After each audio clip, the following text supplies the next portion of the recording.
झारखंड में कुर्मी समुदाय का आदिवासियों की सूची में शामिल करने की मांग को लेकर आंदोलन तेज हो गया है। बता दें कि आदिवासी संगठन इसके विरोध में है।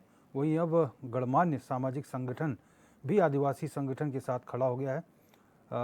गरमानी समाज संगठन के प्रदेश अध्यक्ष प्रताप कुशवाहा ने कुर्मी समुदाय को परजीवी बताते हुए कहा कि इन्हें आदिवासी का दर्जा नहीं मिलना चाहिए। झारखंड की राजनीतिक में एक नया मोड़ आ गया है कुर्मी समाज का आदिवासियों में शामिल होने को लेकर। राज्य में इस वक्त इसे लेकर बवाल मचा हुआ है। आदिवासी समाज लगातार इसका विरोध कर रहे हैं, वही कुर्मी समाज इसे लागू करने के लिए मांग कर रही है। और इन आदिवासी समाज के साथ अब कोयरी समाज भी शामिल हो गया है। हमारे साथ प्रताप कुशवाहा जी हैं। क्यों नहीं कुर्मी के शामिल होना चाहिए आदिवासी में? कुर्मी जाति को आदिवासी में इसलिए शामिल नहीं करना चाहिए कि ये कुर्मी जाति जो है सबसे पहले बोला कोयरी को कि मैं लव का पुत्र हूँ, तुम कुश का पुत्र हो, और कुम्हार को बोला कि तुम लक्ष्मण के बेटे अंगद के पुत्र हो, हम लोग भाई भाई हैं। और उसके साथ रह के उसके ऊपर परजीवी बन के और राजनीतिक शोषण और शैक्षणिक शोषण किया उसको ज्वाइंट बिहार में, और झारखंड अलग होने के बाद इसका दृष्टि पड़ी हुई है आदिवासियों के ऊपर कि हम आदिवासी हैं। ये जिंदगी में ये तो कह रहे हैं कि हम आदिवासी शुरू से थे, पहले भी आजादी से पहले से आदिवासी है। ये अपना उत्पत्ति बता दे तो मैं तो इनको बोल रहा हूँ कि तुम आदिवासी हो, मैं मान जाऊंगा इनका उत्पत्ति कहाँ से हुई। सरकारें चेंज हुई, उसके बाद इन्हें चेंज कर दिया गया, ओबीसी में डाल दिया गया। आप एक बार साफ शब्द में बताइए परजीवी महोदय लोग कि आपकी उत्पत्ति कहाँ से हुई है। परजीवी किसे कह रहे हैं? ये कुर्मी समाज के। क्यों? क्योंकि ये कुशवाहा। झारखंड की राजनीति में सोमवार को बड़ा विवाद खड़ा हो गया जब प्रदेश भाजपा अध्यक्ष बाबूलाल मरांडी ने मुख्यमंत्री हेमंत सोरेन पर बोकारो जिले में जिला खनिज फाउंडेशन ट्रस्ट फंड में भारी घोटाले का आरोप लगाया। उन्होंने प्रेस कॉन्फ्रेंस कर कहा कि 2024-25 और 25-26 वित्तीय वर्षों के दौरान इस फंड को 631 करोड़ रुपए की अवैध निकासी की गई और सत्ता से जुड़े लोगों को टेंडर के जरिए करोड़ों का फायदा पहुंचाया गया। साथ ही उन्होंने पूरे मामले की सीबीआई से जांच कराने की मांग की है।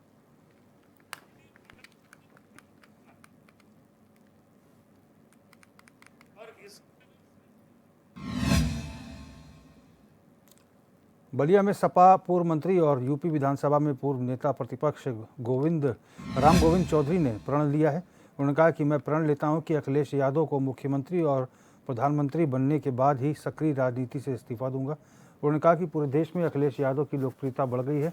वहीं उन्होंने केंद्रीय मंत्री नितिन गडकरी की तारीफ करते हुए दावा किया कि बीजेपी की सरकार में सिर्फ नितिन गडकरी का ही काम दिखता है।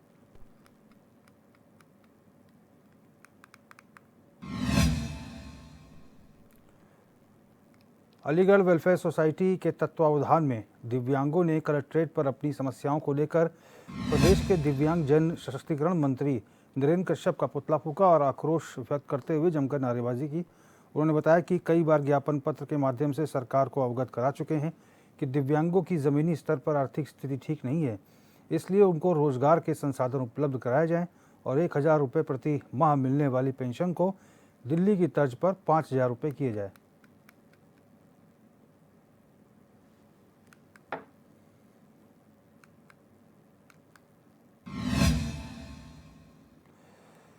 फिरोजाबाद के थाना उत्तर क्षेत्र के रानीवाला मार्केट में बीते रविवार को कोर्ट के आदेश पर प्रशासन और पुलिस ने बड़ी कार्रवाई की।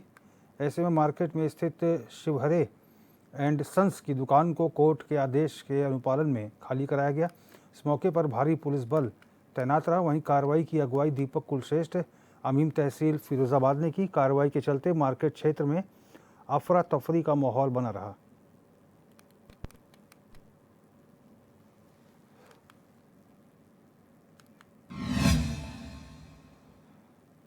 जालौन में जिलाधिकारी राकेश कुमार पांडे और पुलिस अधीक्षक डॉक्टर दुर्गेश कुमार की मौजूदगी में संपूर्ण समाधान दिवस का आयोजन हुआ, जहां दोनों अधिकारियों ने लोगों की समस्याएं सुनी, जिनमें से उन्होंने 14 समस्याओं का मौके पर ही निस्तारण कर दिया। वहीं बिजली और राजस्व की शिकायतों पर डीएम ने बिजली विभाग को कैंप लगाकर समस्याओं के समाधान करने के निर्देश दिए।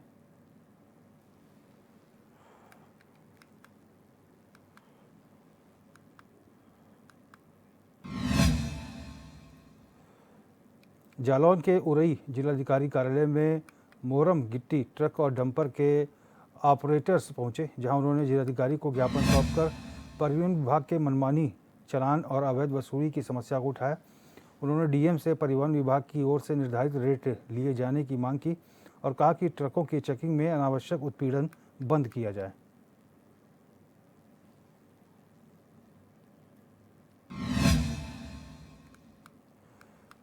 कानपुर नगर के विदिनु ब्लॉक की रमईपुर ग्राम पंचायत अब सिर्फ स्वच्छता का नहीं बल्कि आत्मनिर्भरता का भी उदाहरण बन चुकी है। यहाँ एक ऐसा मॉडल तैयार हुआ है जहाँ कूड़े कचरे को ठिकाने लगाने के साथ ही उसे आय के साधन में बदल दिया है। गांव में स्वच्छ भारत मिशन ग्रामीण फेज 2 योजना के अंतर्गत प्लास्टिक वेस्ट मैनेजमेंट यूनिट और रिसोर्स रिकवरी सेंटर स्थापित किए गए हैं।